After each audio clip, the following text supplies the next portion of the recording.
성도 여러분 안녕하십니까? 예수님이 다시 오신다고 하는 주님의 다시 오심에 대한 소리, 재림의 소곡, 예수님 재림의 나팔 소리가 이제 11번째 시간을 맞이하게 됐습니다.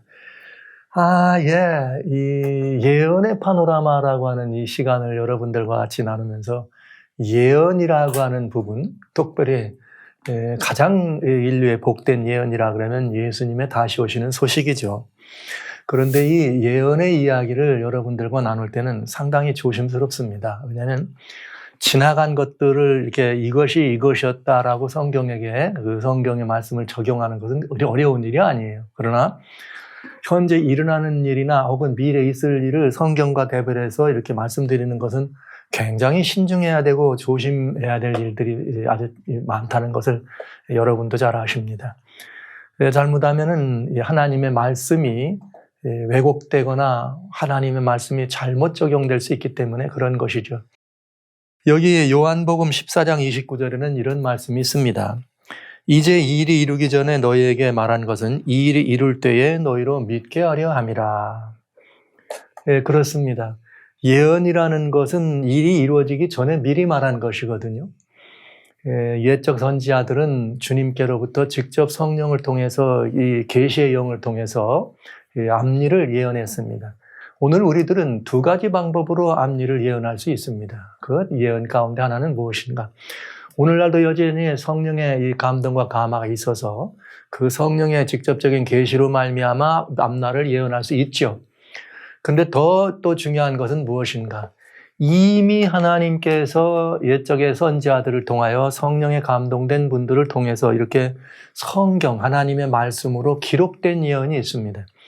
이 예언들이 오늘날 우리 상황 속에서 또 앞으로의 일 가운데서 어떻게 성취되고 이렇게 또 그것들이 어떻게 적용될 것인가를 바라보는 이것 또한 성령님의 직접적인 계시와 마찬가지의 예언이 되겠습니다. 그래서 이런 이 하나님의 말씀 앞에 저희들의 태도는 늘 조심하고 겸손하고 성령님의 감동이 없이는 직접적인 하나님의 음성을 증거하든지 계시된 기록된 말씀을 통하여 말씀을 증거하든지 동일한 성령님의 은혜와 역사가 없이는 불가능하다는 것이죠. 그래서 굉장히 중요한 일이기도 합니다. 근데 모든 기독교인들이 지나간 2000여 년 이 땅 동안 기다려온 것이 뭐냐면 예수님의 재림이에요. 그러니까 이건 아주 소망이요, 아주 희망입니다. 그런데 이 예수님의 다시 오신다고 하는 이 말씀이 참 이상하게도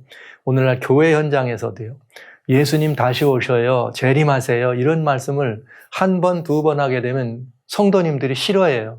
아이고, 예수님 오신다 소리 내가 언제부터 들었는데 여태도 예수님 재림 얘기냐고 그러면서 그런 현상이 우리 주변에 많이 있는 것을 알게 되죠. 또 예수님 다시 온다 그러면 과거의 몇 번간의 경험에 의해서 날짜를 정해놓고 얘기하는 시한부 종말론자들이 세상을 떠들썩했던 그런 경험들을 떠올립니다. 그러면서 가급적이면 이 이야기를 피하기를 원하죠. 그러나 살아신 성도 여러분, 이렇든 저렇든 예수님의 다시 오신다고 하는 이 말씀은 그리스도인들, 모든 기독교인들에게는 지난 시간에 말씀드렸습니다만 모든 기독교인은 누구다? 재림 성도다. 왜냐? 그들은 예수님의 재림을 뭐하는 사람들이니까? 기다리는 사람들이니까. 그런 재림 성도들이죠. 그런 재림 성도들에게는 이 이야기는 언제나 희망이고 이 이야기는 언제나 정말 우리들의 삶을 힘있게 이기고 또 이기게 할 수 있는 굉장히 중요한 힘의 근원이 되는 것도 사실인 것입니다. 이제 11번째 예수님 재림의 이 나팔 소리를 여러분과 같이 말씀드리면서 이번 기간 동안에는 실질적인 현세일적인 예언의 성취들을 많이 다루고 있어요. 특별히 러시아와 우크라이나의 전쟁을 통해서 우크라이나를 침공한 러시아와 이 우크라이나 간의 이런 비극적 그런 참화를 통해서 이것이 어떻게 주님의 재림의 나팔 소리인가를 여러분들에게 증거해 드리는 그런 시간이 되었습니다. 그러나 이 마지막 시대라고 하는 것, 이 마지막 시대라고 하는 것은 어둠이 어떤 일을 할 것이다라는 것을 밝히고 아는 것만 중요한 것이 아니고 그게 또 이 중심이 아니고 우리들이 예비하는 것이에요. 생각지 않은 때 인자가 오신다고 말씀하셨기 때문에 그런 현상들을 보는 것도 중요하지만 어떻게 하는 것이 우리들의 예비인가? 그리스도인들, 즉 재림 성도의 마음의 태도는, 우리들의 삶의 태도는 어떻게 해야 되는 것인가? 이것이 더 중요한 일이라 하는 것입니다. 그래서 지금 여러분들과 같이 나눠보는 이 이야기는 지난 9번에 걸쳐서는 어둠이 역사하는 일들을 중심으로 보았다면, 지난 시간부터 10번째부터는 이제 하나님의 백성들은 어떻게 해야 되는가를 살피는 시간이기도 한 것이죠. 앞으로 지속해서 저는 여러분과 같이 이 재림의 나팔 소리를 통해서, 재림의 소곡을 통해서 참된 그리스도인들이 어떻게 하면 예수님의 재림을 은혜롭고 영광스럽게 영접할 수 있는가는, 이런 부분들을 여러분과 같이 나누게 되겠습니다. 오늘 또 이제 11번째 시간인데요. 우리들의 예비는 어떤 예비냐? 우리들의 예비 가운데 성경은 마태복음 24장 13절로 14절에 그러나 끝까지 견디는 자는 구원을 얻으리라. 그러니까 견뎌야 한다고 하는 이 말씀, 견뎌야 한다고 하는 것. 그리스도인들은 뭘 하는 사람들이에요? 견딜 줄 아는 사람. 견딘다는 말은 인내한다는 말이고, 우리가 소망으로 구원에 들어간다는 주님의 말씀, 바울 사도의 말씀처럼 우리 그리스도인들, 특별히 재림을 기다리는 재림 성도들에게는 견딤이라고 하는 이야기는 굉장히 중요한, 아주 굉장히 중요한 성도들의 정체성과도 동일한 이야기인 것을 우리는 알게 됩니다.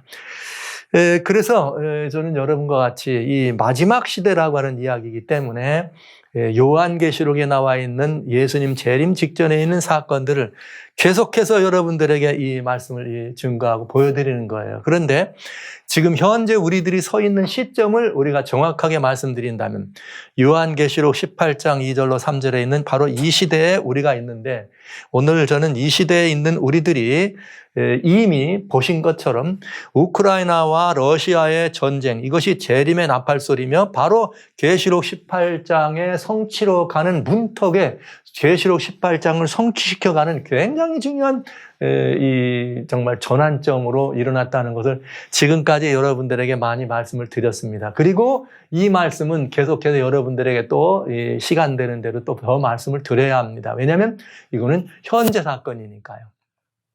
이미 말씀드렸던 바대로 우크라이나와 러시아의 전쟁의 주역은 물론 우크라이나와 러시아, 우크라이나를 침공한 러시아가 전쟁의 당사자들입니다. 그러나 이들을 지금 이 모든 일들의 배후에서 이 전쟁의 결과로, 이 전쟁이 파생시킨 그야말로 이 결과로는 무엇이 있는가 하면, 바티칸과 미국과 유럽이 가장 강력한 이런 이 연합의 말하자면 그런 이 전환점으로, 그런 한 시기를 지나고 있다는 것이죠. 그래서 이제부터는 여러분들이 그동안 말씀을 드렸습니다만, 여러 차례 말씀을 드렸습니다만, 마지막 시대에 관한 이야기는 여기 말씀드린 바티칸과 미국이 중심이다. 그리고 이제 다시 한번 이 가까운 마지막, 이렇게 연합이라는 문제를 할 때는 여기 유럽이라고 하는 이 나라들이 열불로 묘사되어 있는 유럽이라는 나라가 있다는 것을 여러분들이 잘 심중해 두시고, 세계에 일어나고 있는 일들을 보실 때나 우리 환경 속에서 다양한 여러 가지 일들을 보실 때, 이런 사회적 현상과 국가와 국가들 간의 이런 현상을 보실 때는 반드시 이 세 가지를 살펴보시기를 제가 말씀을 드립니다. 지난주 동안에 지난 5월 8일부터 지난주 동안에 세계 인류는 또 한 번 이 재림의 나팔 소리를 들을 수밖에 없는 그런 시절들을 보았어요. 그건 무엇인가? 여러분 아시는 것처럼 러시아와 우크라이나 전쟁이 있을 때, 러시아와 우크라이나 전쟁이 있을 때 이것이 갑자기 이제 어떤 이슈가 등장하기 시작했느냐 하면, 러시아는 우크라이나를 침공하지만 3일이면 끝장낼 수 있다. 길어야 일주일이면 끝장난다. 이런 초기 이런 상황이 있었는데, 지금 이제 벌써 2달이 지나고 이제 또 석 달째 들어가야 될 이런 상황, 24일이니까 3월, 4월, 5월이면 석 달이 되거든요. 이렇게 그야말로 2달이 다 지나가고 이제 석 달째 이렇게 접어 들어가는 그런 시점에 전쟁이 더 지속되고 있고, 더 전쟁이 치열한 모습, 그러면서 우크라이나의 민간인과 이렇게 피해만이 아니라 러시아에는 군인들의 피해가, 엄청난 군인들이 죽어나가고 있는 모습을 보면서 사람들이 궁금해하고 두려워 걱정하기 시작했습니다. 그런데 이제 러시아가 자신들의 그런 어떤 이 패배를 인정할 수가 없긴 그런 입장에서 강대국이었으니까 5월 9일, 지난 5월 9일 이 러시아의 2차 세계대전에 대한 전승절 기념식을 전후로 해서 열강은 러시아가 뭘 선언할 거다? 핵전쟁을 선포하고 전면전을 선포할 거다. 이런 일에 관심이 있었어요. 미국이나 유럽의 정보기관에서는 그야말로 핵전쟁을 선포하든지 핵사용을 선포하든지 아니면 전면전을 선포할 거다, 이런 우려들을 가졌거든요. 그러니까 그렇게 된다면 이 세계는 무엇으로 갑니다? 말하자면 세계 3차 대전으로 갈 가능성이 있지 않는가 하는 궁금한 것이었습니다. 그리고 유럽 사람들은 이런 일을 위해서, 더 유에스는 유럽이죠. 유럽은 서방 세계는 일에 대하여 준비가 되었는가 하는 이런 것이었습니다. 그도 그럴 만한 것이 러시아는 이미 지속적인 이 국지전의 패배를 만회하기 위해서 이 핵카드를, 말하자면 이런 핵폭탄이나 이런 아주 치명적, 말하자면 이런 무기들을 사용할 것에 대해서 반지악거리면서 이렇게 뉴클리어 웨폰으로 협박을 하는, 우크라이나를 협박하는 그런 상황을 보았으니까요. 그런데 이런 일이 있기 전에 바로 5월 7일 날에는 무슨 일을 했는가? 러시아에서 이렇게 핵미사일을 이렇게 발사하는 핵미사일을 이렇게 시험하는 그런 일을 보여줍니다. 그러면서 세계를 아주 긴장 속에 집어넣게 되는 거죠. 야, 이거 결국 5월 9일 날은 이걸 선포한다는 말이 아니냐, 이런 우려가 섞이는 일이 벌어지게 된 것이죠. 그러니까 핵을 사용하겠다라고 얘기해놓고 핵미사일 테스트를 하니까 세계는 그럴 수밖에 없는 것이죠. 이러면 완전히 뭐가 되느냐? 핵전쟁이 일어난다. 그런데 또 핵전쟁을 총지휘할 수 있는 전쟁 지휘기인 돔스데이라고 하는 비행기가 이제 이렇게 전승절에 등장하면서 앞에 그런 에어쇼 때도 등장하고 이런 일을 보여줄 것을 예측하면서 돔스데이 플랜이라고 하는 핵전쟁을 지도하는 지휘 통제 비행기가 이렇게 등장하기 시작하고요. 세계는 긴장할 수밖에 없었습니다. 그래서 이 전승절 기념 때는 그런 이 둠스데이라고 하는 이 비행기만이 아니라 말하자면 핵자산들, 이런 미사일이나 이런 것들이 등장하지 않는가, 이러면서 세계는 긴장할 수밖에 없었습니다. 그런데 그 5월 8일 날이 무슨 날이냐? 이렇게 부활주일이 지나고 나면 그 4주 만에 무슨 일이 벌어지는가? 예수님 부활의 4주째가 카톨릭에서는 뭐가 되느냐면 성서주간이 됩니다.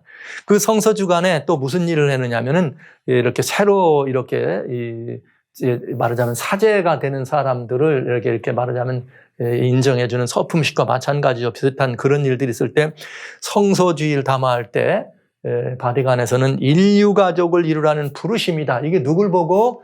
사제들을 향해서, 우리가 사제가 되는 사람들을 향해서 이렇게 인류 가족을 이루라는, 말하자면 지금까지 이 바티칸의 이 수장이 얘기해 오셨던 것처럼 all brothers, 그러니까 모든 사람들, human fraternity, 이런 것들이 이 주장하고 추구하고 이루기를 원하는 그런 내용들이었어요.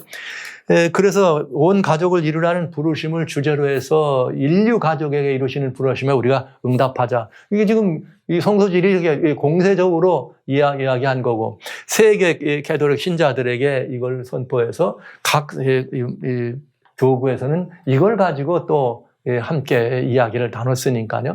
그러면서 뭘 얘기했는가? 여기에 러시아의 정교죠. 러시아의 정교의 이런 이게 크릴이라고 하는 러시아 정교의 수장을 향해서 뭐라고 말했느냐? 이 러시아 정교는 푸틴이 우크라이나를 침공에 들어갈 때 우리는 푸틴을 지지한다, 이렇게 말을 했거든요. 그래서 러시아 정교가 푸틴을 지지하고 우크라이나를 쳐들어가는 그 이유는 말하자면 동성애나 LGBT, 소위 그런 성전환, 이런 모든 이런 그 성 정체성에 관한 그런 문제들이 오픈되어 있는 것에 대한 반대죠. 말하자면 보수적인 그런 역할을 취한 것이죠. 그렇기 때문에 우크라이나 침공한 것은 우크라이나가 그런 그 성 정체성에 대한 문란함과 말하자면 그런 그 동성 간의 그런 그 결혼이나 연애들을 합법화하고 인정해주고 성 정체성이 미한 그런 사람들이 혼돈된 사람들의 그런 게이 프레이드 같은 것들을 주장하는 이런 것들을 막기 위한 그런 전쟁이기 때문에 우리는 지지한다 이런 얘기를 했죠. 그러나 연초에 바티칸의 수장과 이 러시아의 이 정교회 수장을 함께 만나서 형제 우애를 나누는 시간을 가졌었습니다. 그런데 바티칸에서는 무엇을 얘기했는가? 러시아가 종교적 감성, 이렇게 말하자면 종교적인 그런 그 의미의 이런 감성 세계를 장악하면서 뭘 하는 거예요? 우크라이나를 침공에 들어간 그런 정치적 그런 크루세이드, 원래 이게 십자군 운동 말할 때 크루세이드죠. 뭔가 이렇게 얘기할 때. 그런데 이건 뭘 이용한 거예요?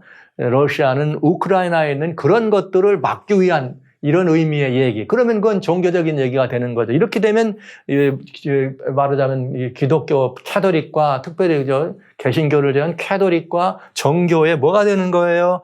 이런 그 분열을 유도하게 되는 그런 정서적 교감이 있게 되는 거죠. 그래서 여기 러시아 이렇게 이 정교는 지도자들은 그저 이렇게 이 푸틴의 우크라이나 침공을 지원하면서 교회는 이런 분열 현상을 말하자면 이게 보여지게 된 것입니다. 거기에 강력하게 뭐라고 말을 했느냐?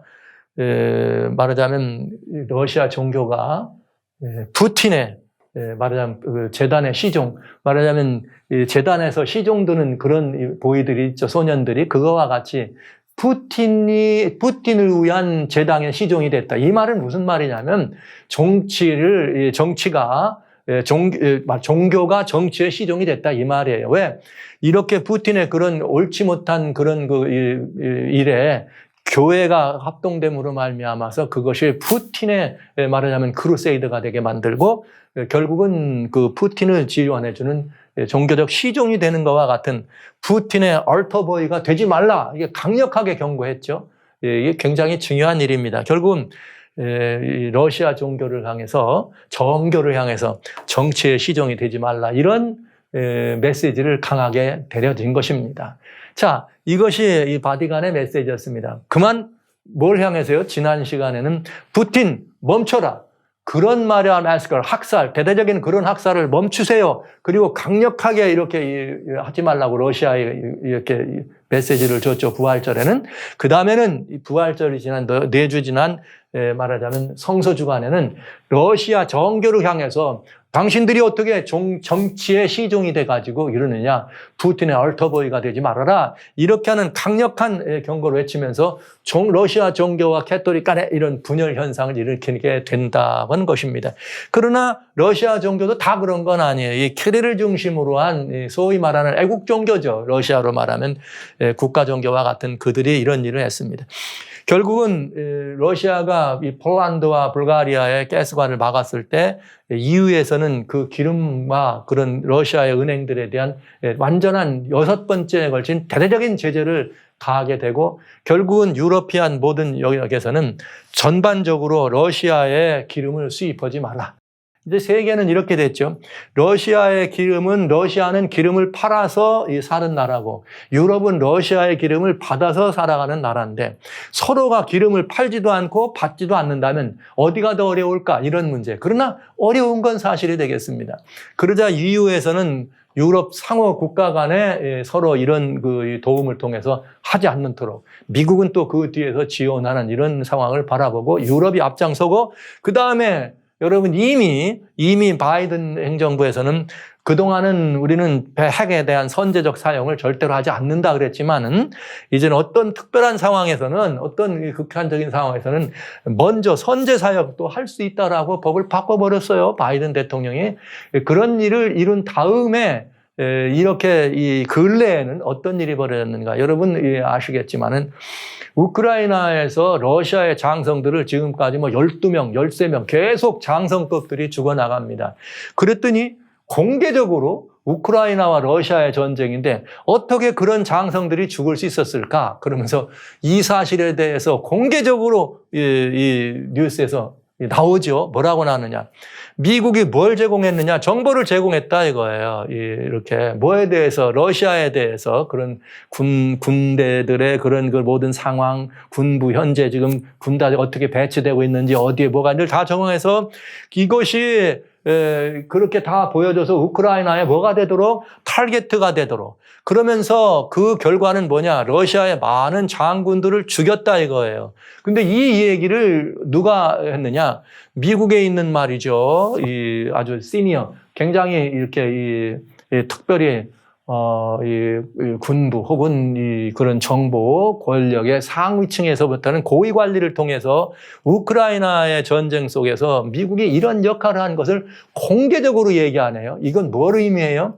그래서 이 유명한 이 터커라고 하는 이 사람은 뭘 말했는가? 미국이 지금 이게 이 러시아를 향한 전쟁을 선언한 것과 같은 러시아에 대한 전쟁을 선언한 롤아웃이 이제 시작하는 이런 이야기, 미국의 전쟁의 말이죠. 이 몇신이냐? 이렇게 하면서 이 사실을 공개한 것입니다. 그런데 이게 공개적으로 드러났네요. 이 말은 러시아를 향한 뭐예요? 공개적인 뭐가 된 거예요? 하지 마. 너희들 미국이 가만 안 있는 거다. 이런 것들을 선언하게 된 거죠. 그러면 지금 여러분 아신 것처럼 바티칸이 EU가 미국이 5월 8일 날 무슨 일이 벌어졌는가? 미국 대통령이 말이죠. 직접 안 가고 질 바이든 여사 대통령의 영부인을 이렇게 우크라이나에 보냅니다.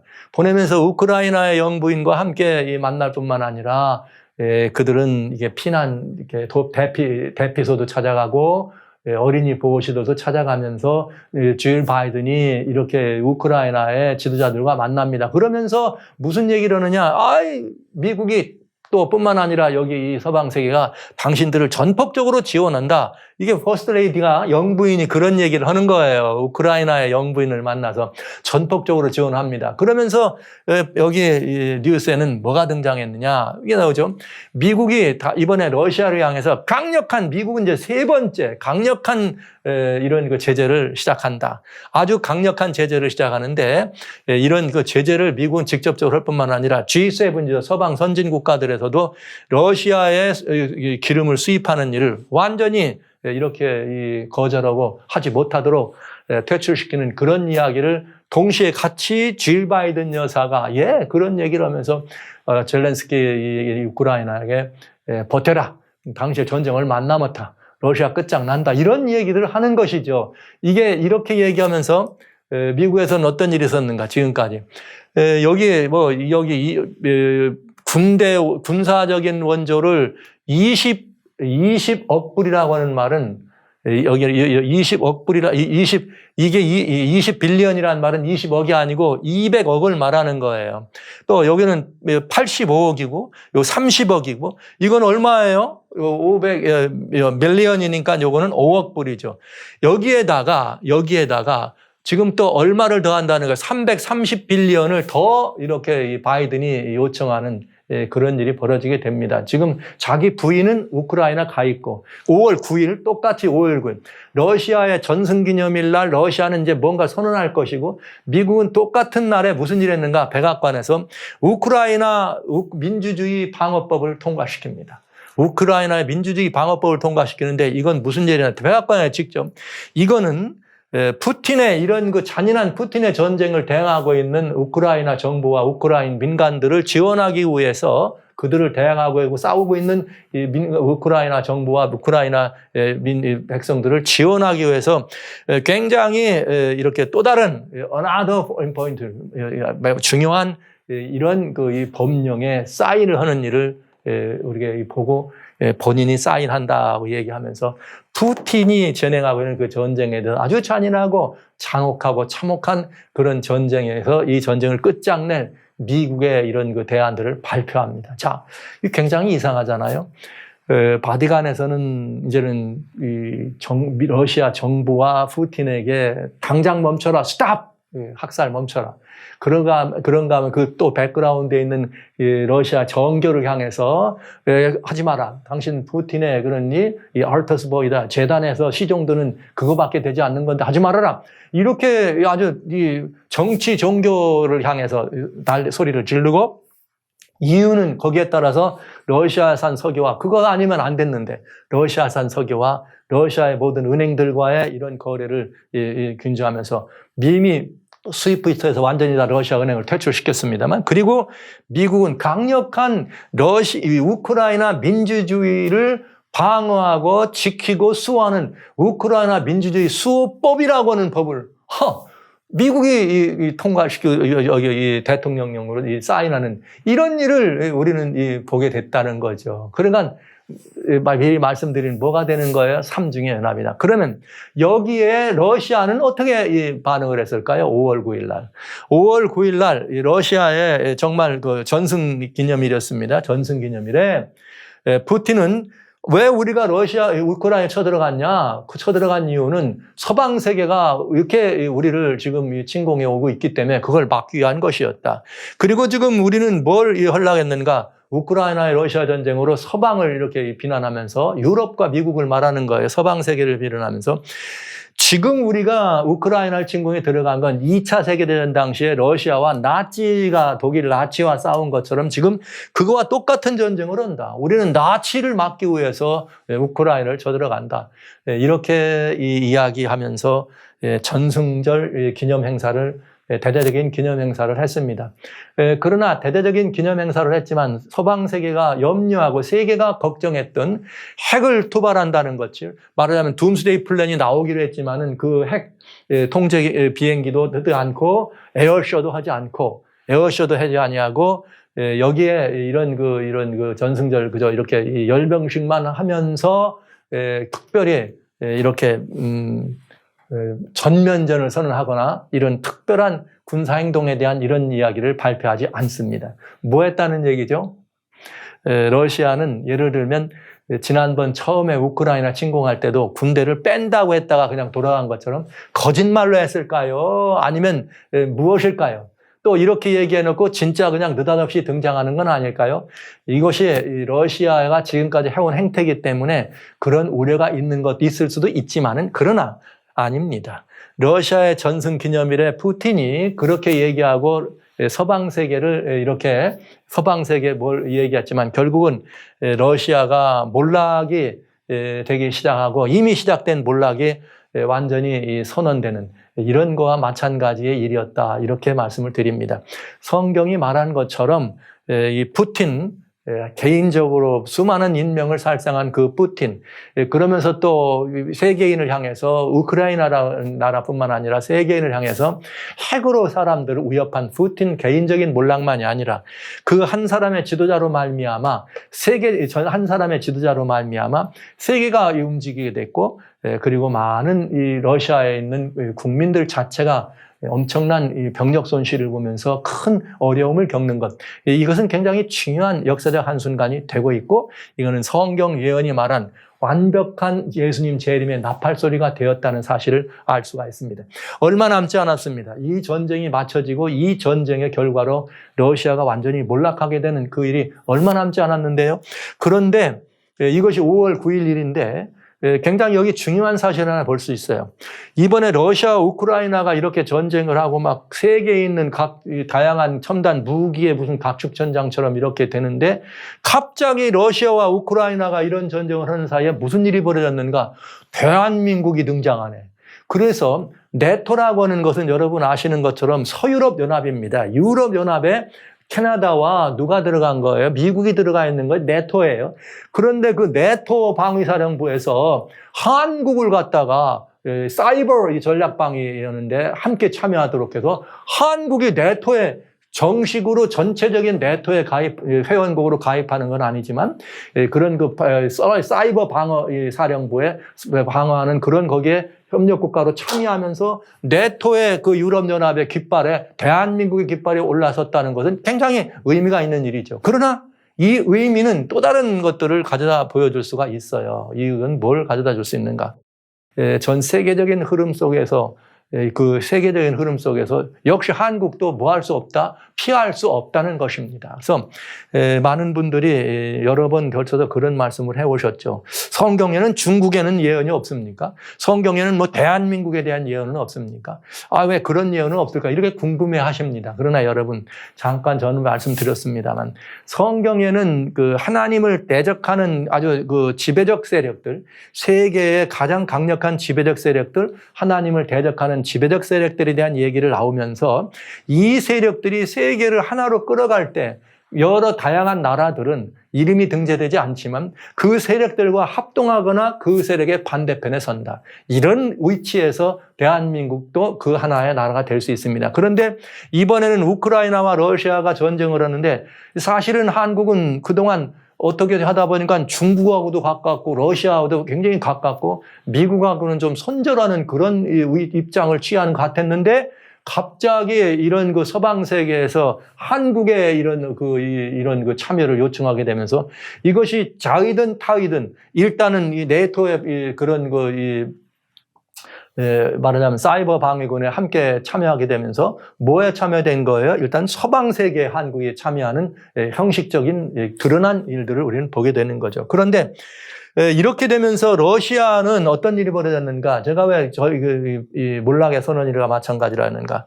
이미 푸틴과 러시아의 그 우크라이나 침공에 대해서 세계적인 반대 운동이 일어나게 됐죠. 러시아가 우크라이나를 전면적 침공하는 걸 수답하라고. 그런데 이게 밖에 외부 세계에서만 하냐? 그렇지 않다. 러시아 안에서조차도 이런 일이 벌어지고 약 러시아에서 이 세계적인 이 반전 시위가 러시아에게 일어나고 세계적으로 확산되고 있다. 50여 개 도시에서 러시아의 그 반전 시위. 그러면서 세계에 흩어져 있는 반전 물결에서 러시아의 푸틴은 학살자다. 누가 한 말이죠? 스탑! 러시아에게 지난주 여러분 보여드렸어요. 마스크. 그러니까 학살을 멈추라고 하는 그런 일을 바티칸에 나오자마자 전 세계는 뭐 하고 있어요? 푸틴은 학살자가 돼버렸습니다. 이렇게 보면은 이제 여러분들이 희미하지 않고 선명하게 말하자면 성경 예언의 역사가 세계의 현상 속에서 어떻게 지금 진행되고 있는지를 보신 것입니다.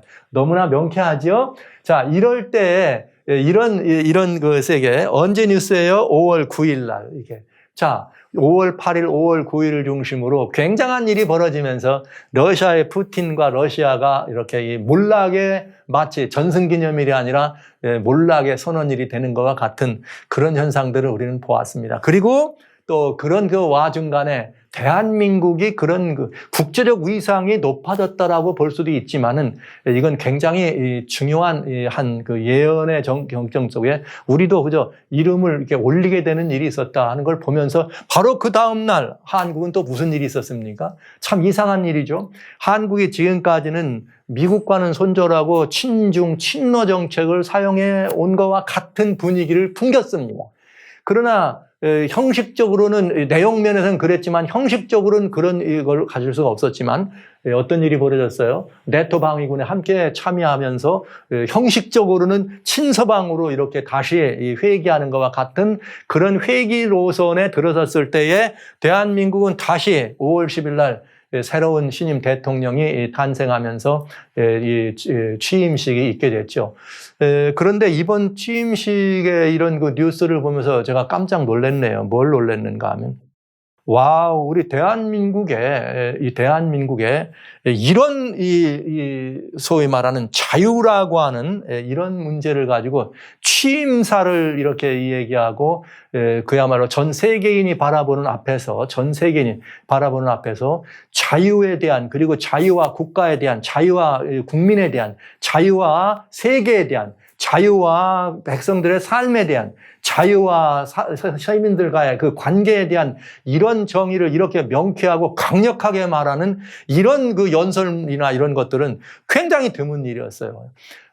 정말 이 새로운 대통령이 윤석열 대통령이 새로 되셔서 이분이 가지고 있는 정말 이런 의미가 이분의 사상이고 이렇게 나라를 이끌어가겠다는 말씀하신 것처럼 이것이 개인의 사상이기도 하고 이것이 우리 대한민국을 틀어서 전 세계까지를 이렇게 그야말로 함께 어우르면서 세계에서 존중받는 나라로 갈 수 있는 이것이 정말 취임식에서만 그저 이렇게 한 얘기냐 지나가는 말이 아니고 그 사상이고 우리 모든 국민이 배우고 익혀야 될 이런 국민들이 정말 해야 될 그런 일, 자유에 대한 가치와 이런 가치를 정확하게 제대로 정확하게 인식해야 한다고는 이런 말들이 범국민적 운동으로 확산될 수만 있다면은 바람이 생기는 굉장히 정말 저는 깜짝 놀랐습니다. 이런 연설문은 근래에는 보기 드문 그런 연설이었고 그것이 단순한 대학 강의실에서나 아니면 어떤 그 학술 단체에서 발언된 것이 아니고 대한민국 국민을 향해서 전 세계인들을 향해서 세계 시민에 관한 이야기를 하면서 대한민국의 대통령이 이런 선언을 했다는 것은 굉장한 의미가 있는 일이다. 아주 이 민족적 자긍심을 이렇게 유발하는 그런 그 취임사였다는 사실을 저는 솔직하게 여러분들에게 말씀드립니다. 그러면서 여러분 여기 반지성주의라고 하는 그러면서 민주주의가 위기에 빠진 이유에 대해서 반지성주의. 여러분 이 이야기는 기독교가 이 말씀을 들어야 돼요. 저는 목사이기 때문에. 왜냐하면 교회 안에 있는 반지성주의, 반영성주의, 반성서주의가 오늘날 한국 기독교회를 이렇게 만들었다는 사실을 확신하기 때문에 그렇습니다. 나라로 얘기한다면 이것은 반지성주의와 마찬가지 얘기가 되겠습니다. 굉장히 의미심장하고 중요한 가치가 있어요. 굉장히 그리스도인들이 함께 참여해서 들어야 될 굉장히 정말 저는 이것이 어떤 문장을 쓰는 사람들의 손에 의해서 만들어진 얘기라면 아쉽겠지만은 그야말로 이런 이념과 제대로 된 사상에서 이렇게 가자라고 하는 정말 우리 국민적 공감대를 형성하면서 전 국민이 함께 이런 사상한다면 대한민국은 정말 명실공히 세계 제일 1등 국가가 될 수 있습니다. 1등 국민이 될 수 있습니다.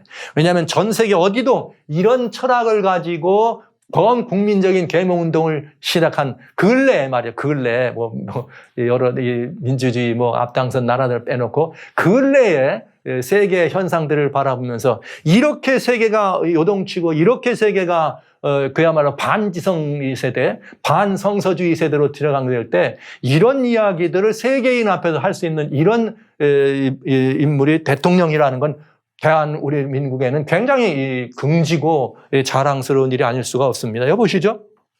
자유라고 하는 것. 진정한 자유는 오직 그리스도 예수에게서만 오는 거 아닙니까? 그러나 이것이 우리들의 소유할 때는 이런 의미로 함께 서로를 피해주지 아니하고 침해하지 않는 자율적 자유가 이정되고 시민이나 국민이나 세계는 사실은 같은 말이죠.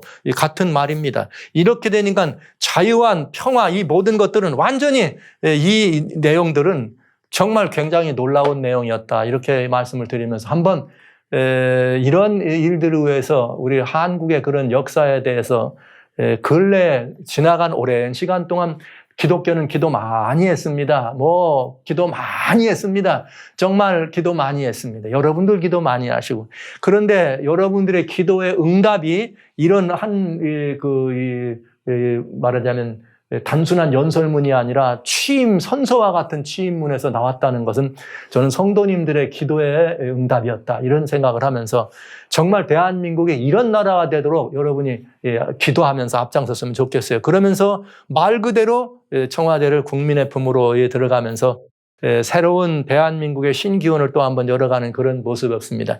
매년 새로운 대통령들이 이렇게 새로 취임할 때마다 우리들의 희망적인 이야기들을 나눠줬습니다만 그러나 우리의 현상을 치료하는 문제들에 대해서 여러 대통령들이 순서를 얘기했지만 이렇게 본질을 다루고 본질이 바뀌지 아니하면 현상이 변화될 수 없다는 사실에 대해서 명확하게 지적하고 명확하게 말하자면 방향을 지시한 이런 취임 연설은 이번 오래간만에 그야말로 외국에도 이런 취임연설은 듣기 어려운 오래간만에 세계 정말 1등 국가, 1등 국민이 될 수 있는 찬스가 되는 그런 멋진 연설문이었다는 걸 생각하면서 굉장히 은혜가 됐고요. 감동이 됐고, 하나님께서 이렇게 성도님들의 기도의 열매를 거두게 하셨다는 것에 대해서 굉장히 마음에 깊은 이런 생각을 하게 되는 시간이었습니다. 그리고 다시 대한민국 새로운 국민의 나라. 전 이 말 이렇게도 받고 싶어요. 다시 기독교, 새로운 거듭난 이 기독교의 모습. 이런 모습으로 우리가 먼저 탈바꿈하면서 나라를 위한 기도가 된다면 이런 백성들의 염원도 이루어지는 일이 있지 않겠습니까?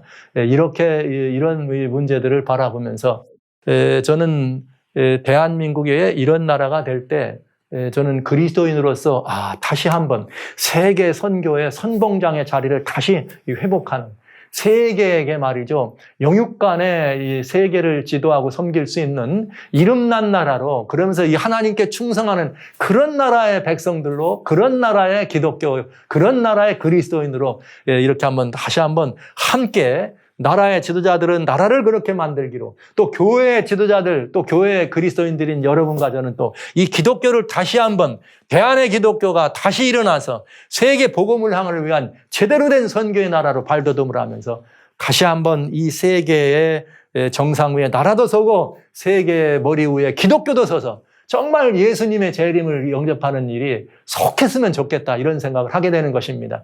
그러면서 저는 이 계시록에 나와 있는 이거 마찬가지로 현재 이루어지고 있는 계시록 18장의 이런 문제에 세계 현상과 우리 대한민국은 어떤 위치에 있는가? 이제 이번에 아까 말씀드린 것처럼 지금 이 세계가 통합하는데 대한민국은 웨스트, 서방 측과 지금 이렇게 공식적으로는 이렇게 하나가 되는, 그러면서 유럽 세계에게 우리가 LNG선에 있는 그 가스를 공급해주는 이런 일들을 하게 되고, 미국은 한국에 직접 이렇게 알래스카에서부터 그런 그 가스관을 연결이라도 해서 이럴 정도로 서방 세계와 한국에 갑자기 더 이렇게 가까워지는, 그동안 내면과는 다른 이런 현상들을 우리는 보게 된 것입니다. 그렇다면 여러분 아시는 것처럼 이렇게 통합하는 일에 대한민국이 어떤 역할을 할까요? IT 분야, 반도체 분야에 대한민국이 세계 제일 아닙니까? 그렇다면 이런 통합되는 분야에 우리나라도 결국 뭐 하고 있는 거야? 앞장서는 현상이 일어나고 있다는 것을 말씀드리지 않을 수가 없네요. 이게 오늘 우리들의 현실입니다. 그러니까 신앙적인 이유, 영적인 이유를 빼버린다면 대한민국의 위상이 이렇게 높아진다라고 하는 긍정적인 부분이 있습니다. 그러나 예수님의 재림과 맞닥뜨려서 종교적이고 영적이고 그 단순한 종교적 영적인 게 아니라 기독교적 입장과 기독교적 관점에서 봤을 때 우리가 그런 위치에 차지한 것은 그렇게 꼭 긍정적인 것만은 아니다. 왜냐하면 우리나라가 그 일을 더 가속시키는 데 역할을 하게 될 것이고, 그렇게 가속시켜진다는 것은 어떤 문제가 있는가? 이런 문제예요. 이 세상에 지금 현재 있는 이 어둠은 늘 양동작전을 써왔습니다. 이게 아주 중요한 이야기입니다. 예수님 재림을 바라보는 그 직전에 더욱더 이 양동작전은 더 기승을 부리겠죠. 그 양동작전의 첫째는 뭐냐? 사단은 싸우는 자예요. 속이고 미혹하는 건 전부 사단의 일이에요. 사단은 처음부터 거짓말하는 존재. 그러니까 이 세계에 관영하는 거짓 것들, 소위 말하는 정치하는 사람들이나 무슨 어디든지 교회도 마찬가지지만 거짓이 있고 이렇게 그릇됨이 판치는 모든 것들은 다 그 뿌리 어딘가 사단이죠. 그러다 보니까 사단은 어떤 양동작전 중에 첫 번째 한 편은 무슨 편이냐? 세계를 그냥 완전히 분열되게 하는 거죠. 그냥 뭘로? 민족 간에, 나라 간에, 이렇게 개인 간에, 이렇게 가진 자와 안 가진 자, 이런 모든 양극화 현상들이 일어나게 하면서 거기에 싸움과 다툼과 불화가 일어나는, 세계가 그래서 완전히 깨질 것 같은 그런 현상으로 세계를 만들어 가려고 하는 것이 사단의 한편 작전입니다. 그런데요, 이게 왜 사단의 양동작전의 기본인가? 그건 사단의 기본이니까. 그런데 사단은 늘 그렇게 어둠에 이걸만 있느냐? 아니에요. 사단은 광명한 빛의 천사로 등장합니다. 이 고린도후서 11장에 나오죠. 광명한 빛의 천사로도 나와요. 그렇기 때문에 이런 어수선하고 힘들고 전쟁과 이런 모든 것들을 일으키면서 사람들로 하여금 뭐를 갈구하게 해요? 평화다. 이 사람과 사람 사이의 간극이 양극화되는 이런 것들에 대해서 이걸 만들기 위해서 뭐다? 인권이다. 그 다음에 막 이렇게 막 무분별하게 이렇게 모든 걸 하니까 나라가 황폐되지 않느냐 하면서 이런 것들을 다시 살려야 되지 않는 굉장히 명분 있는 이런 것들을 가지고 또 하나를 만들어내죠. 그것이 뭔가? 세계를 따락따락 해가지고 완전히 다 쪼각내기를 원하는 그런 정신으로 세계의 정신을 주면서 한편으로 그 정신이 뭘 가져오게 해요? 평화를 갈구하게 하고 또 뭐 인권을 갈구하게 하고 뭔가 이렇게 서로 평등 사회를 갈구하게 하는 것과 같은 그런 것들을 사단은 자극해서 만들어낸다 이거죠. 그리고 그것을 겉으로 드러냅니다. 그러면서 또 다른 사단의 양동작전은 뭐냐? 고로 우리가 다 이런 평화란 이름으로 양극화를 막는다고 하는 그런 그 사회 정의라는 이름으로 또 이런 그 모든 것들을 이렇게 하는 개개인의 이것들을 주장한다는 인권이라는 이름으로 인위적으로 망가져가는 물은 인간의 이기심 때문에 망가져간 게 환경이 망가졌기 때문에 인간의 이기심을 완전히 이렇게 해서 우리가 다 정의사회를 구현하면 없어진다는 걸로 인위적으로 세상을 어떻게 하기를 원하는 거예요. 갈라지고 무너져가 될 세상을 인위적으로 꽁꽁꽁꽁 묶어서 하나 되게 하려고 하는데 이것이 사단의 양동작전이에요.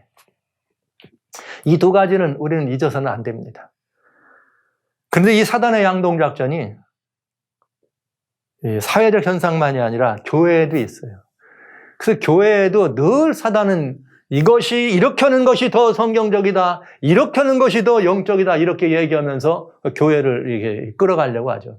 그런 이렇게 하는 것이라고 하는 인위적 요소가 가미되는 그건 굉장히 사단의 양동작전이라는 사실을 우리는 알 수가 있습니다. 그래서 이런 일들이 일어난다는 거죠. 그래서 역사는 지금 이런 두 양극화 현상이란 말은 양극화되어 있는 양쪽 극단에 누가 있어요? 다 사단이 있는 거예요. 그 양극화, 어둠의 주권자인 사단이 양극화를 가져오고 양쪽에서 만약에 한쪽이 더 기승하면 이걸로 세상을 끌어가고 또 반대쪽이 더 우세하면 그걸로 세상을 끌어가면서 세상을 결론적으로 인위적으로 하나 되게 해서 자신에게로 모든 것을 이끌어가는 결국은 이 세계는 그런 현상에서 우리는 이 역사의 마지막, 지구촌의 마지막을 눈에 보고 있다고 하는 것입니다. 그래서 이와 같은 너희도 이 모든 일을 보거든 인자가 가까이 곧 문 앞에 이른 줄 알라. 이 모든 일이 뭐냐? 사단의 양동작전입니다. 그래서 이 사단의 양동작전 중에서 하나는 굉장히 부정적인 것처럼 다툼과 싸움과 분냄과 시기와 질투와 양극화가 일어나게 만들고 한편에서는 이것들을 하나 되게 해야 된다고는 이런 것으로 인위적으로 이 세상을 하나로 묶는 그런 양극화 현상이 치명적으로 벌어졌을 때, 그렇게 벌어졌을 때 어떤 일이 벌어져요?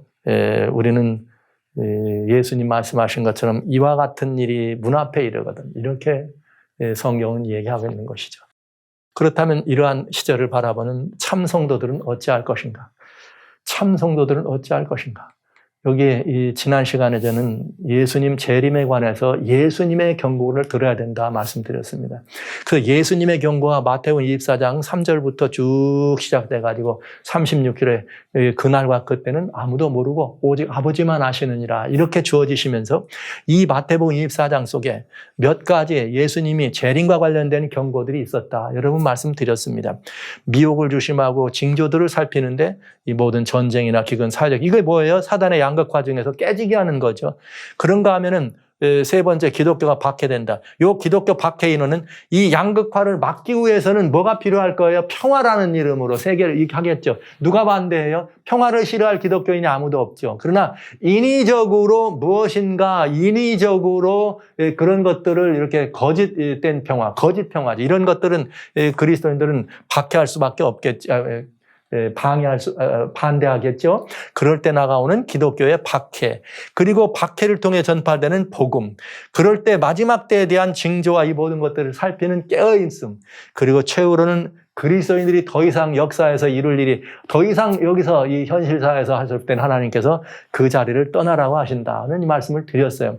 그래서 마태복음에 나오는 이야기와 요한계시록의 후반부에 나오는 이야기는 아주 밀접한 관계가 있는데 마태복음에 나오는 징조들이 요한계시록에서는 구체적으로 드러나지 않아요. 뭐 전쟁의 소문이 없잖아요, 여기. 그러나 이 이야기를 자세히 살펴보면 이런 일들이 일어나기 전에 바로 마태복음 24장에 있는 징조들이 일어나서 이런 일을 가지고 온다는 것. 아까 말씀드린 전쟁의 소문이 있으니까 이 전쟁을 막기 위해서는 뭐가 돼야 되는 거예요? 하나 되고 평화되게 해야 된단 말이에요. 이제 여러분 분명한 답을 얻으시는 거예요. 사단의 양동작전 중에 하나는 뭐예요? 전쟁과 다툼과 이 모든 것들을 일으킨다. 그러면 그런 속에서 또 뭘 만들어내요? 평화해야 된다. 그 평화란 이름으로 올라오는 것이 세계 통합에 대한 이야기인 것입니다. 이거를 이루기 위해서 뭘 하는 거예요? 연합하고 합동하고 우상을 만드는 일을 하는 딸. 그렇기 때문에 기독교인은 뭐하라? 미혹을 주의하고 징조들을 살펴야 되고 기독교를 박해하는 일이 벌어질 거다. 그럼 하나님께서는 이런 일들을 막기 위해서 뭘 주셨느냐? 참된 그리스도인이 되라는 게 계시록 12장 17절이에요. 참된 그리스도인이 돼서 뭐하라? 마지막으로 이런 일을 보면서 땅끝까지 복음을 전파하라. 땅끝까지 복음이 전파되면 어떻게 해요? 환난이 오게 되고 그때는 그저 피할 수밖에 없다. 이런 구조를 우리는 보게 되는 것이죠. 그래서 이 말씀을 근거로 해서 지난 시간 예수님의 재림과 예수님의 경고 중에 가장 중요한 것은 우리가 참된 그리스도인이 되는 거다.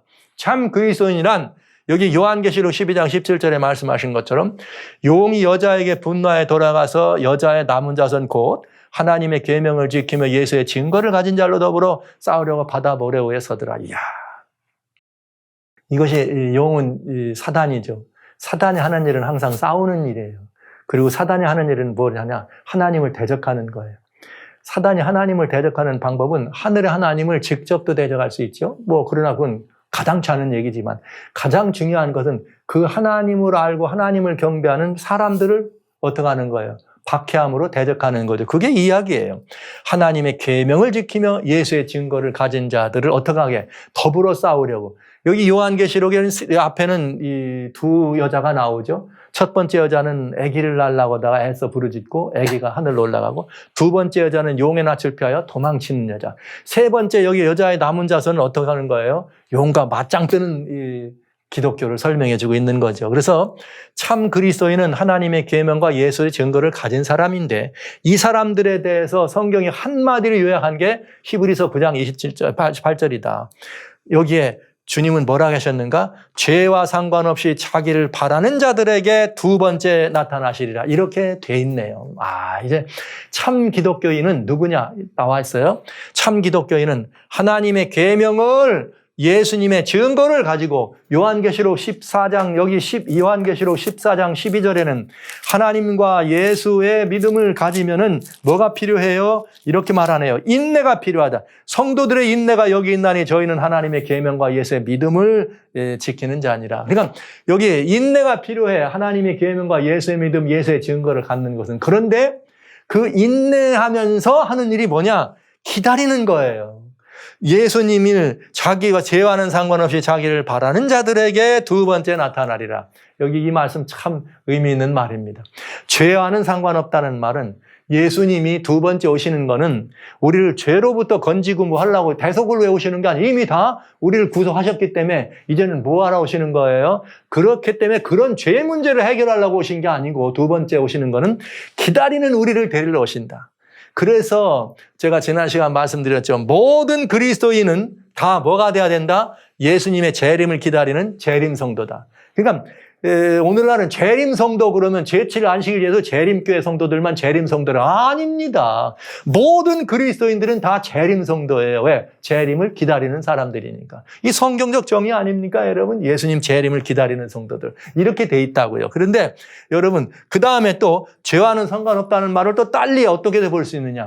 재림 성도는 누구냐? 예수님을 영접함으로 말미암아 자기의 모든 죄를 어떻게 한 사람이에요? 용서받고 죄로부터 뭐한 사람들? 벗어난 사람들이야. 그러니까 예수님이 죄와는 상관없이 오실 때 우리도 누구예요? 죄값을 갚은 예수님을 내가 모셨기 때문에 나도 누구와 상관없는, 죄와는 상관없는 사람으로 서 있는 것입니다. 이야, 이 놀라운 이야기죠. 그래서 마지막 시대에 예수님의 재림을 기다리시는 사람들, 성도들은 오늘 제가 여러분과 말씀드리는 재림 성도들에게 주시는 주님의 지침이 있다. 그 지침은 뭐냐? 이건 재림을 기다리는 재림 성도라는 것이고요.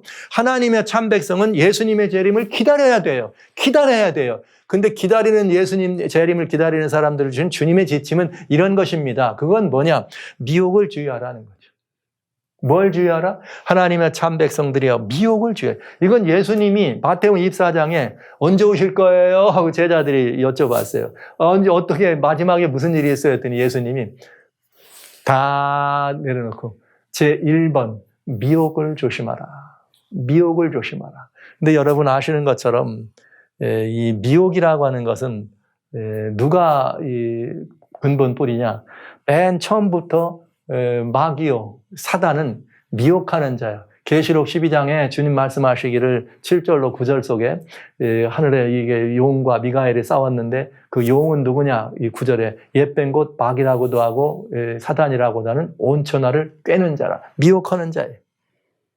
그러니까 미혹을 조심하라. 사단의 미혹을 조심하라. 이 다음 시간에는 무엇으로 우리가 미혹을 이길 수 있는가를 말씀드릴 거예요. 근데 많은 사람이 누구 이름으로 오느냐? 예수님의 이름으로 세상을 미혹합니다. 그러면 이 말은 그 미혹하는 일이 어디서 일어난다는 거예요?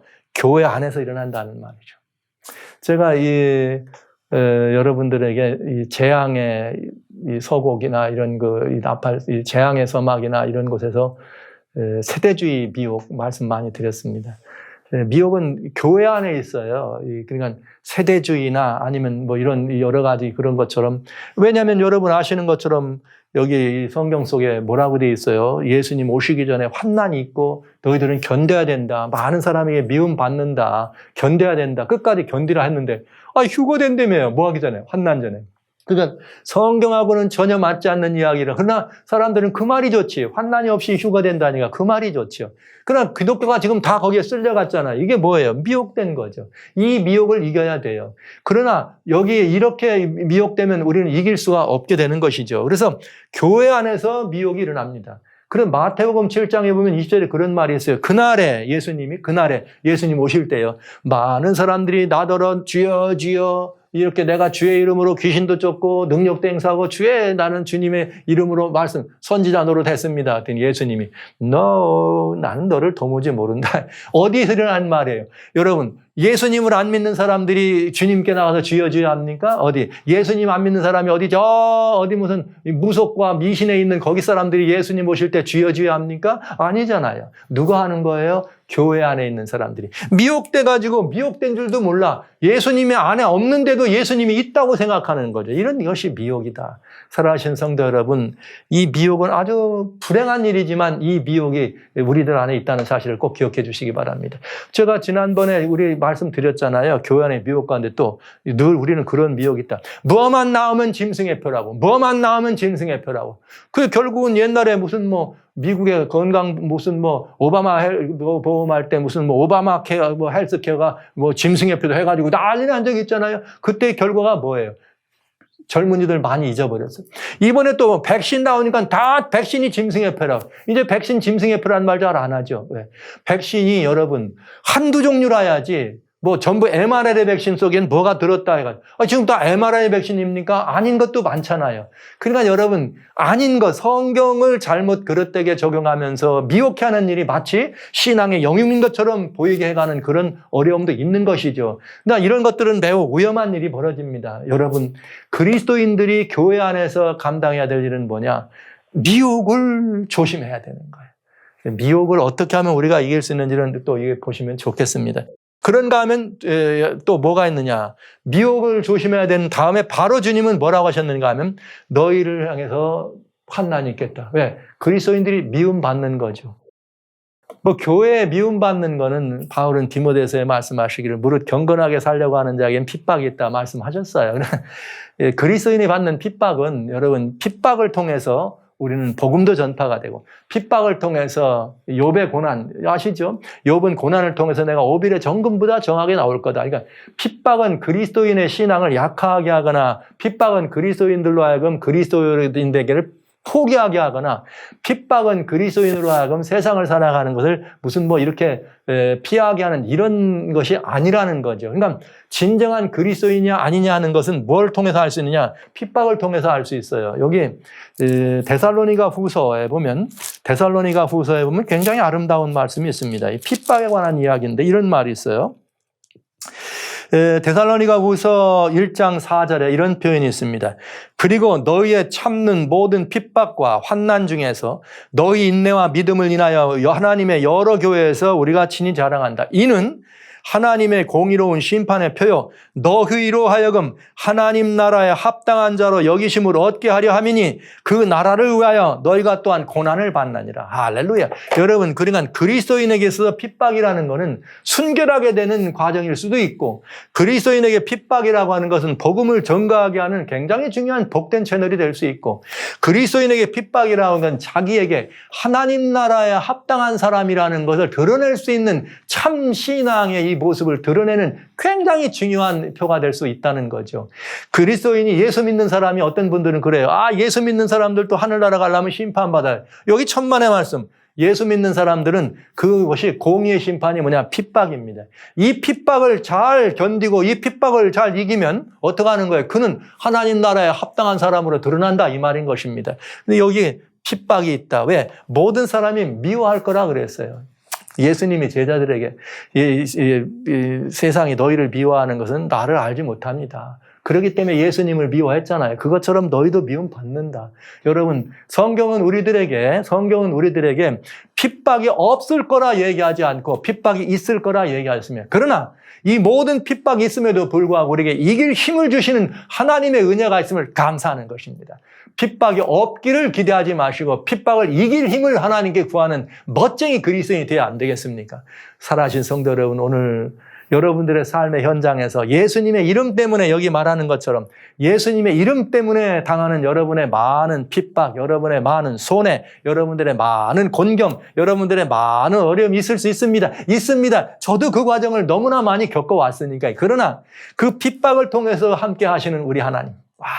우리는 오히려 핍박이 있을 때 그런 말을 하잖아요. 고난당한 것이 내게 유익이라 여호와의 율례를 기억하게 되었습니다. 고난 중에도 내가 주의 하나님의 말씀을 잊지 않았습니다. 그랬더니 하나님이 내게 찾아오십니다. 시편 119편에 있는 말씀이에요. 71절과 여기 하십니다.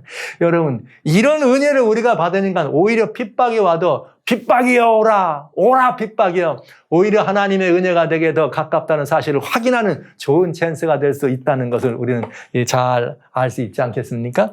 그리스도인들은, 재림 성도는 이 문제에 대해서, 그러나 핍박을 이길 수 있는 비결은 무엇인가? 요건 다음 시간에 미혹과 핍박 여기. 그래서 성경은 이렇게 말했네요. 우리가 소망으로 구원을 얻었음에 보이는 소망이 소망이 아니니 보는 것을 누가 바라니? 만일 우리가 보지 못하는 걸 바라면 참음으로 뭐하라? 기다리라. 잠시 잠깐이면 뭐한다? 오시리가 오시리니 뭐하지 않는다? 지체하지 않는다. 그러나 의인은 오직 믿음으로 말미암아 살리라. 또한 주님께서 말씀하시기를 뒤로 물러가면 내 마음이 저를 기뻐하지 않으리라. 할렐루야. 여러분, 이 말씀을 기대하시면서 끝까지 견딤이 있는 그런 신앙이 우리들의 신앙이 됐으면 좋겠습니다. 성도 여러분, 무엇이 정말 여러분에게 두렵습니까? 여러분이 두려운 게 뭐예요? 핍박이에요? 예수님을 믿는 것처럼 핍박은 두려움의 대상이 아니라는 말씀 드렸어요. 여러분, 뭐가 두려워요? 아마도 가진 것 뺏기고, 사랑하는 무슨 가족들 이런 잃어버리고, 아니면 나의 명예도 없어지고, 아니면 이런 것들이 혹시 여러분 두려움의 대상이 아닙니까? 성경은 우리들에게 세상과 세상에 있는 것들 사랑하지 말라. 이 모든 것들은 다 육신의 정욕이요 안목의 정욕이 이생의 자랑뿐이니 다 어떡하리라? 지나간다. 하나님께 속한 것에는 아무것도 아닌데 사실은 우리는 다 지나갈 것들을 잃어버릴까 봐 두려워하잖아요. 그래서 핍박을 잃어버리죠. 그러나 여러분 걱정하지 마십시오. 잠시 잠깐은 오시리가 오신다 하면서 우리가 이 모든 것들을 잃어버릴 때는, 우리가 이 모든 것들을 잃어버리고 핍박이 있을 때는 주님이 오신다는 표예요. 그러니까 그 핍박의 과정을 기쁨으로 견딜 수 있는 담대한 믿음이 있어야 안 되겠습니까? 의인은 오직 믿음으로 말미암아 살리라. 그래서 이런 그리스도인들이 뭘 봐야 되나? 징조들을 살필 줄 알아야 합니다. 그래서 이 징조들을 늘 보면서 핍박 중에도 이 징조들을 보면은 핍박을 견딜 이게 되죠. 그래서 결국은 징조들이 임할 때 산으로 도망하라 이런 말씀을 드릴 수가 있겠네요. 예, 제가 이렇게 지난해부터는 떠나야 된다, 떠날 때가 됐다는 말을 강조해서 말씀을 드렸습니다. 예, 한국과 미국, 호주, 유럽, 캐나다 많은 곳에 목사님들 감사합니다. 성도님들 참 감사합니다. 마음을 합치셔서 정말 어떻게 하면 좋을까 우리 함께 이렇게 나누면서 이 방송으로 공개적으로 말씀드리지 못한 부분들을 자세히 알기로 원하신 분들이 제 메일도 보내주시고 또 톡으로도 보내주시고 이렇게 연락들을 하시면서 그런 연구들하고 살핌이 있습니다.